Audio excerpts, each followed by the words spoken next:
São 8 horas e 35 minutos, estamos de volta com o Manhã de Notícias, então, dando aqui sequência à nossa rodada de entrevista com os candidatos a governador e vice. Está aqui ao meu lado esquerdo Marcelo Ramos, que é o candidato do PSB, e do meu lado direito o Júnior Brasil, que é o candidato a vice-governador na chapa dele. E o Marcelo todo mundo conhece, deputado estadual, advogado. O Júnior Brasil, uma cara nova na política, é um perito contábil da Polícia Federal. Daqui a pouco vamos conversar com ele. Inicialmente, com Marcelo Ramos, prazer tê-lo aqui. Candidato Marcelo, bom dia. Obrigado, bom dia Ronaldo, bom dia Marcos, bom dia a toda a equipe aqui da CBN e principalmente bom dia a todos os seus ouvintes. Nós estamos também sendo assistidos pela TV Tiradentes. Exatamente, TV Tiradentes. Bom dia também aos telespectadores da TV Tiradentes. Exatamente. E aí, eu inclusive saí de casa e minha esposa pediu para colocar lá na TV Tiradentes para ela assistir. Ela quer ver, né? Sim. Aqui é o único programa que é, a gente fala, eu tenho ouvido, né? Eu tenho te ouvido muito, aqui se ouve e vê também, né? É verdade. Mas vamos falar da sua candidatura. Candidatura que muita gente pensava que não era para valer, que era uma candidatura balão de ensaio, acabou se concretizando. Vamos falar dela. É uma candidatura laranja? Ronaldo, primeiro eu acho que só pensava que não era para valer quem não me conhece. Quem me conhece sabe que eu não sou de jogar com a política. O que eu faço é exatamente o que eu falo. Eu acredito no que eu falo, no que eu sou e no que nós estamos procurando construir. A nossa candidatura, ela surge do diagnóstico de que o Amazonas, nos últimos 10 anos, teve um crescimento de 300% no seu orçamento e, por absurdo que pareça, no mesmo período, teve um aumento no número de pessoas que vivem abaixo da linha da pobreza e teve uma redução em praticamente todos os índices sociais. Piorou o índice social da educação, piorou a mortalidade na infância, piorou o número de homicídios por 100 mil habitantes e piorou o número de miseráveis. O Estado ficou muito rico, as pessoas ficaram mais pobres e os serviços públicos se degradaram. A nossa candidatura tem como objetivo garantir que cada cidadão, que cada cidadã receba o seu pedaço dessa riqueza que é gerado com o suor do seu trabalho. Bom, Marcos. Não, deputado, o senhor tem na sua coligação, como candidato ao Senado, o deputado Marcelo Ramos, o deputado vereador. Marcelo Serafim. Vereador. O vereador Marcelo Serafim. Sim. E como deputado federal, o ex-prefeito, deputado estadual, aliás, né, candidato a deputado estadual, o ex-prefeito Serafim Corrêa. Como é que está essa relação com os candidatos da sua chapa na questão proporcional? Porque deputado federal precisa de 200 mil votos para fazer o primeiro. Sim. E deputado estadual, qual é a conta que o senhor tem? Deputado estadual, o quociente eleitoral deve chegar por volta de 60 mil votos. Precisa disso para começar, né? Nós temos muita convicção de que faremos 2 e vamos lutar para fazer uma terceira vaga. E nesse arranjo aí, o senhor acha que o PSB consegue caminhar com esses candidatos pelo interior do estado também? O senhor tem um arranjo estadual? Sim, o nome do ex-prefeito Serafim é um nome muito forte, um nome consolidado no estado. Serafim já foi candidato a governador, é conhecido no interior, foi prefeito de Manaus, foi vereador em Manaus. O vereador Elias Emanuel, outros nomes que nós apostamos muito, jovens, o João Vitor, que é advogado que trabalha comigo, acompanhou todo o meu mandato. Então, o Marquinhos Macio, ex-prefeito de Apuí, nós temos nome forte em Boca do Acre, temos o vereador lá do Careiro Castanho, o Juscelino Melo Manso, lá de Parintins. Portanto, nós nos preparamos para isso. Isso não é uma aventura, isso não é uma chapa, o Marcelo e não tem nada embaixo, não. Isso é uma chapa construída para apresentar alternativas ao povo do Amazonas no governo do estado e também na disputa para o Senado e nas eleições proporcionais. Bom, vamos falar agora com o vice, apresentar o vice. Como eu disse, é perito contábil da Polícia Federal. Eu quero saber se conta pública é caso de polícia, dinheiro público é caso de polícia? Ronaldo, a gente tem trabalhado bastante, eu tenho trocado muitas ideias com o Marcelo, e nós vemos uma necessidade muito grande de reorganizar a gestão do Estado. Então, contas públicas, lamentavelmente, em alguns casos no estado do Amazonas, tem sido sim caso de polícia. E nós temos uma proposta de que isso vire um caso de gestão, que isso seja uma preocupação política e que o Estado possa, de fato, se preocupar com a questão do bom uso do dinheiro público. O Amazonas aplica 0,3% do orçamento em controle da gestão do uso do dinheiro público e para evitar desvios, 0,3% do orçamento. No nosso governo, o Estado não vai aplicar nada. Nada porque eu, como vice-governador, vou ficar responsável por acompanhar o bom uso do dinheiro público, evitar desvios e zelar para que o dinheiro seja aplicado naquilo que deve ser feito. Segurança, educação, saúde, planejamento, que o Estado tenha bons indicadores sociais. Então, essa questão vai ser central no nosso governo. O vice-governador vai estar acompanhando diariamente o bom uso do dinheiro público e isso vai deixar de ser caso de polícia para ser política e para ser gestão. Bem, bom, são 8 horas e 41 minutos. Candidato Marcelo Ramos, qual é o perfil da sua campanha? É uma campanha dura de oposição, uma campanha, enfim, qual a conotação, a característica da sua candidatura? Ronaldo, primeiro eu tenho muita clareza de que o exercício da atividade parlamentar, e hoje eu sou deputado, me exige uma postura aguerrida no que diz respeito à fiscalização das contas públicas. Agora eu quero ser governador. E quem governa, não governa para uma parte da população. Quem governa, não governa para os seus eleitores. Quem governa, não governa para quem gosta de você. Quem governa, governa para todos. Portanto, o perfil da nossa campanha será o perfil firme de apresentar os números que demonstram que há graves problemas de gestão no estado do Amazonas nos últimos 10 anos, mas, obviamente, eu tenho o dever de apresentar alternativas para a superação do que eu aponto como graves problemas de gestão nesses últimos anos. O senhor podia dar um exemplo aí de um grave problema de gestão nesses últimos anos? Vou lhe dar um exemplo, Marcos. Em 2004, segundo o mapa da violência, o estado do Amazonas tinha 16 homicídios por 100 mil habitantes. Em 2010, e nesse ano, em 2004, tinha 4,5 bilhões de orçamento. Em 2010, o Amazonas tinha 10,5 bilhões de reais de orçamento, o dobro. E tinha também o dobro de homicídios, 32 homicídios por 100 mil habitantes. Em 2013, o Amazonas teve 14,5 bilhões de reais de orçamento e 36 homicídios por 100 mil habitantes. Não é razoável que um índice de violência cresça tanto num período em que o orçamento cresceu tanto. O orçamento tem que ser colocado a serviço do enfrentamento dessas questões. E nós queremos garantir que o orçamento público esteja a serviço de cada cidadão. A lógica é que cada cidadão receba um pedaço dessa riqueza, porque nos últimos 10 anos alguém ficou com um pedaço da grande maioria dos homens e mulheres do povo do Amazonas. Portanto, nós queremos que o cidadão amazonense possa sair de casa com a tranquilidade de que ele vai voltar, porque os jovens são os que mais matam e os que mais morrem. E um pai enterrar um filho inverte a ordem natural da vida.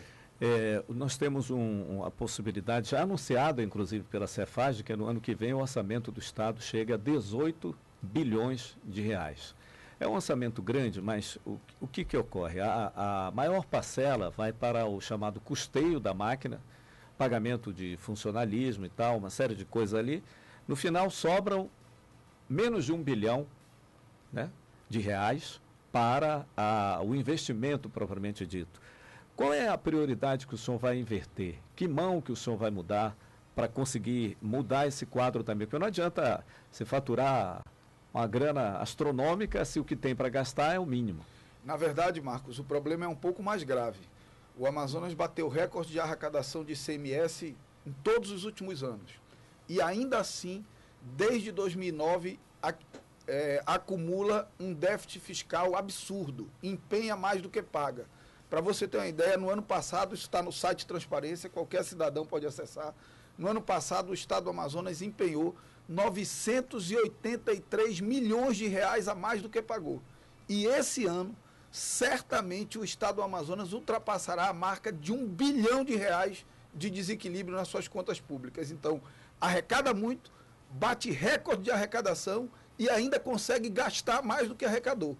E consegue gastar mais do que arrecadou sem enfrentar os graves problemas sociais. Portanto, nós precisamos gastar bem. O Estado do Amazonas gasta mal. O Estado do Amazonas se endivida mal. E nós entendemos que gestão, controle de desvio e de ineficiência na administração pública não deve ser assunto de uma salinha da controladoria. Isso no nosso governo vai para o gabinete do governador e vai ser cuidado e gerido por alguém treinado por quem mais sabe combater esse tipo de desvio, que é a Polícia Federal. Nós vamos colocar um perito contábil da Polícia Federal como responsável pelo controle da gestão no que diz respeito ao desperdício, à ineficiência e à corrupção, que faz o dinheiro que falta para o cidadão sair pelo ralo da ineficiência na gestão. Bom, nós estamos falando sobre conta pública e temos aqui um especialista nisso. Júnior. Como é que, candidato, que o senhor... Que é esse perito de que ele está falando. Exatamente. Pra sala. Que sugestão, como é que resolve esse problema de déficit público? Gastar mais do que arrecada, né? Que experiência, que sugestão o senhor vai dar para ele? Que contribuição o senhor vai dar num eventual governo E dele? para completar, o governador Aécio Neves colocou o déficit zero como sua principal bandeira e vem mantendo isso em Minas Gerais. Só acha que esse é o caminho? Eu tenho certeza que esse é o caminho. Ronaldo e Marcos, todos os estados, nos últimos 10 anos, no Brasil, que melhoraram os seus indicadores sociais e econômicos, investiram pesado em gestão. Havia uma ideia no passado de que investir em gestão não gerava resultados na ponta, no social, na educação, na saúde e na segurança. Mas essa já é uma ideia derrotada. Minas Gerais é um exemplo. Pernambuco, com o governador Eduardo Campos, também investiu em planejamento e em gestão. O estado do Amazonas precisa redesenhar o seu projeto, o seu processo organizacional, precisa controlar o resultado na ponta, porque há muito desperdício de dinheiro público. Nós temos um estado que tem 23 secretarias, várias autarquias, enfim, várias entidades, num total de 52 unidades governamentais trabalhando sem um planejamento. Então, cada um faz o que acha melhor e salve-se o povo, né, da maneira como isso chegar na ponta. Então, falta comando, falta um planejamento que diga, na saúde, nós temos que sair de X% para Y. Na segurança, a gente precisa correr atrás de melhorar os indicadores da segurança, de diminuir mortalidade. Na educação, nós temos posicionamentos no ranking nacional e internacional péssimos. Como é que se corrige isso? Com planejamento, com controle, cobrando os gestores por resultados e não apenas fazendo nomeações políticas sem controlar as entregas que o gestor faz. Então, nós vamos controlar isso, nós vamos investir em gestão, vamos entregar ao Estado um planejamento claro que comprometa toda a sociedade, o poder público e os setores organizados da sociedade, para que a gente possa melhorar nos indicadores. O que acontece no estado do Amazonas? Vem o gestor e diz, nós melhoramos o índice de criminalidade. Quando se compara isso com o Brasil, nós vemos que aquilo não é verdade.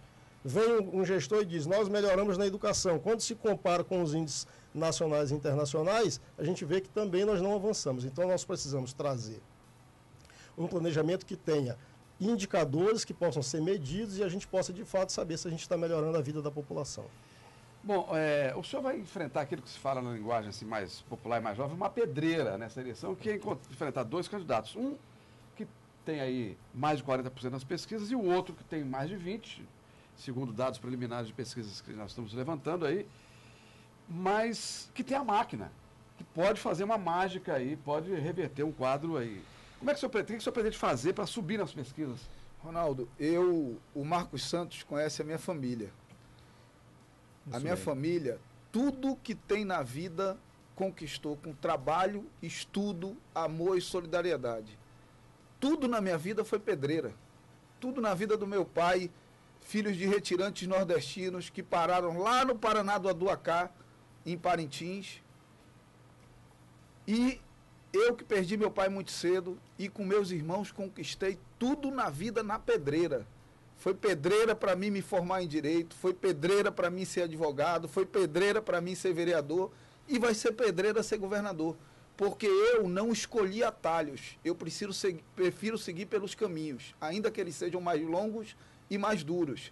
Eu penso que aquele sentimento de junho do ano passado, aquela indignação do povo brasileiro e do povo do Amazonas de junho do ano passado, ela voltará no processo eleitoral. Não com manifestação, não com quebra-quebra, mas ela voltará com uma ação mais consciente e mais criteriosa. E a hora que o cidadão tiver o parâmetro de comparação, olhar na prateleira e ver que ele tem uma alternativa de mudança, eu não tenho dúvida de que nós cresceremos na pesquisa e venceremos as eleições. Só, eu queria fazer a seguinte pergunta. Nós temos uma origem política, uma matriz política que vem governando o Estado há muitos anos. Gilberto Mestrinho, Amazonino, volta Gilberto, depois Amazonino de novo, Gilberto incorpora os demais. Amazonino, Eduardo Braga, Omar Aziz e agora o Eduardo que quer voltar de novo. José Melo, tem Ronaldo, José Melo, que também tem a mesma matriz. Em 16 anos de ditadura, nós tivemos 4 governadores. Em 32 de democracia, nós tivemos 4 também. Pois é, então... Quer dizer, o Marcelo Ramos é o homem que vai quebrar essa tradição política de 30 anos aqui no Estado? Na verdade, não é o Marcelo Ramos. Eu não tenho forças para quebrar só. Eu acho que o povo do Amazonas cansou desse processo e quebrará esse processo para a abertura de um novo momento na vida política do nosso Estado. Agora, uma das coisas que o senhor falou aí é que vai mexer no orçamento e na gestão, nessa questão tal da administrativa do Estado. Isso significa o quê? Enxugamento no número de secretarias? Isso representa demissão de cargos comissionados? É por aí que vai iria a sua administração? Redução de pessoal? Enxugar secretarias, isso me parece uma coisa óbvia. Um Estado do tamanho do Amazonas não pode ter 59 ou secretarias ou órgãos com status de secretaria. Em relação a cargos comissionados, isso é muito mais propaganda do que ação efetiva, né? Claro que você tem que enxugar cargos comissionados, mas não é isso que vai trazer nossas contas para o equilíbrio. O que vai trazer nossas contas para o equilíbrio é gastar bem, é comprar a preço justo, é gastar com foco no planejamento para alcançar os objetivos determinados pelo governo. Qual é o problema aqui, Marcos? Sério, no governo do Amazonas há muitos anos. Qual é a meta do secretário de Educação para o próximo ano? Quantos professores ele tem a obrigação de formar? Nós estamos em que posição do IDH Educação e ele tem que entregar em qual posição? Ninguém sabe. Nós vamos fazer um governo de metas. Metas que obrigarão o secretário e que comprometerão o governo, porque serão publicadas com a sociedade, para que a sociedade tenha acesso, e serão feito um balanço a cada final de ano. Então, o problema é gastar bem. O Amazonas é muito rico. O Amazonas precisa ter um governo que seja proporcional à sua grandeza e que tenha obsessão por fazer o pedaço dessa riqueza que pertence a cada cidadão entrar pela porta da casa dele. Entrar pela porta da casa dele garantindo emprego e renda para ele e para a família dele, entrar pela porta da casa dele garantindo uma saúde pública de qualidade, uma segurança pública que dê tranquilidade na vida dele. Eu acho que esse é o desafio. Parece simples, parece óbvio, mas é não enfrentar as coisas de forma simples e óbvia que faz nós chegarmos aonde nós chegamos. E onde nós chegamos pode ser muito bom para alguns, mas é muito ruim para a grande maioria do povo do Amazonas. Bom, tem algumas obras que estão em andamento e que vão continuar em andamento no ano que vem. A duplicação da rodovia M070, a cidade universitária, a rodovia das Flores. Acho que a rodovia das Flores tem chance... Avenida das Flores. Tem chance de terminar até o final do ano. Mas essas outras certamente ainda estarão em obras, caso o senhor se eleja governador do Amazonas. O senhor vai continuar isso? Não. Eu acho que o Brasil ele já superou isso, Marcos. Não tem obra mais de um governo para o outro que o governo abandone. Eu vou continuar e tenho certeza que todos vão se comprometer a continuar. Ninguém vai deixar uma obra como a duplicação da M70 pela metade, como a cidade universitária pela metade. Então, todas as obras em andamento vão continuar. Em relação à cidade universitária, não é só continuar a obra, é fazer um processo democrático com a comunidade universitária para discutir o projeto pedagógico. É uma outra história. Agora, parar a obra e perder os investimentos que lá já estão aplicados, isso é algo que ficou no passado da política do nosso país. Bom, o senhor como deputado estadual sempre foi um crítico do governo e o senhor tem razão, como oposicionista, essa é a sua posição, essa é a sua postura, a sua tribuna. Mas algumas das coisas que o senhor está criticando agora, já eram realidade na sua tribuna. Isso tudo, o senhor tem lá os elementos para provar que já brigou contra isso, já denunciou isso na sua tribuna, isso tudo está demonstrado no seu histórico parlamentar? Primeiro, Marcos, eu sou daqueles que entendo que fiscalizar o Poder Executivo não é função de parlamentar de oposição, Fiscalizar o Poder Executivo é função de parlamentar. É da essência do Poder Legislativo fiscalizar o Executivo. Um parlamentar que não faz isso abre mão de pedaço do seu mandato. Eu fui líder do Serafim na Câmara, quando eu era vereador, mas teve questões que ele encaminhou e eu questionei, e eu negociei, e eu modifiquei, porque isso é da essência do parlamento e é assim que eu vou tratar o parlamento no meu governo. A diferença é que o parlamentar de situação vai lá e conversa primeiro com o governador antes de ir para a tribuna. Mas, né? Marcos, o de oposição tem que ir para a tribuna mesmo. Mas, Marcos, você acompanhou quantas vezes eu dialoguei com o governador Omar? Quantas vezes? A redução da cesta, a questão da cesta básica, a redução do ICMS da internet, a lei do teste do coraçãozinho. Eu sou um homem de diálogo por essência. Você não se considera, então, aquele político de oposição raivosa, aquela política Do intransigente? né? Quanto pior, melhor, né? Aquela Não coisa é que eu não me considero, é que eu efetivamente não sou. E quem acompanha a minha vida pública sabe que eu não sou. Então, toda a pauta que é a pauta da nossa campanha são pautas que eu tenho tratado não no exercício do meu mandato de parlamentar, mas que eu tenho tratado no decorrer da minha vida nos últimos 10 anos. Então, tenho muita tranquilidade em relação a isso. A gestão do governo do Estado é um trabalho prático, é um momento prático. Ela se dá no dia a dia, no cotidiano, na realidade. Como o senhor teria gerido um evento como Copa do Mundo em Manaus? As coisas todas relacionadas à Copa do Mundo. A única coisa que eu lamento em relação à Copa do Mundo, Marcos, é que nós perdemos a oportunidade de fazer uma série de obras de infraestrutura que tinham o evento Copa como indutor desses investimentos. Vou lhe dar um exemplo. O maior investimento em transporte e mobilidade urbana na cidade de Manaus da história foi o Expresso, algo em torno de 53 milhões de reais. O governo do estado do Amazonas teve à sua disposição 1 bilhão e 600 milhões de reais e não executou. Então, como eu trataria? Eu teria executado todas as obras de infraestrutura. Monotrilho. Porque se o gestor... Eu não acho nem que o monotrilho, porque o erro do governo foi insistir no monotrilho. Se o governo tivesse tido a humildade de entender que aquilo era uma aventura e refeito o projeto, porque com o dinheiro do monotrilho dava para fazer BRT desapropriando e criando mais uma faixa em todo o anel viário. Com 1 bilhão e 600 mil dava, porque cada quilômetro do monotrilho custava 7 vezes mais do que 1 quilômetro de BRT. E esse excedente você poderia desapropriar e alargar as vias e fazer um BRT, garantindo que isso não significasse parar todo o transporte individual. Então, qual seria a minha forma diferente de gerir? Eu não cuidaria só da arena, eu executaria todas as obras que o governo teve recursos à sua disposição. Porque se o gestor não executasse, eu trocaria o gestor. E esse é um problema sério do Amazonas. Você pega o gestor da UGP, não executou as obras de mobilidade, não executou a reforma do porto e continuou gestor até a hora que quis. Isso não está certo. Bom, eu gostaria de agradecer a presença dos dois candidatos do PSB, candidato Marcelo Ramos e seu vice, Júnior Brasil, que terá a oportunidade de agradecer agora. Teremos um outro programa para falar de programa político, do programa que cada um vai oferecer à sociedade. Primeiro, muito obrigado ao candidato Júnior Brasil, candidato a vice. Obrigado, Ronaldo. Obrigado, Marcos. Nós temos trabalhado muito na construção do nosso plano de governo. Eu que estou na coordenação do plano de governo, posso dizer que da próxima vez que nós estivermos aqui, nós vamos ter metas físicas para mostrar do que nós pretendemos fazer no futuro governo Marcelo Ramos e Júnior Brasil. Muito obrigado pela oportunidade e até a próxima vez. Nós viremos com o maior prazer. Obrigado, candidato Marcelo. Obrigado, Ronaldo. Obrigado, Marcos. Eu agradeço e só quero dizer que a nossa campanha ela não será uma campanha para pregar o ódio, para pregar a desesperança, para pregar a descrença, porque eu aprendi nesse meu caminhar que a disputa política, que a briga entre situação e oposição, ela não tira ninguém do lugar e ela não muda nada na vida das pessoas.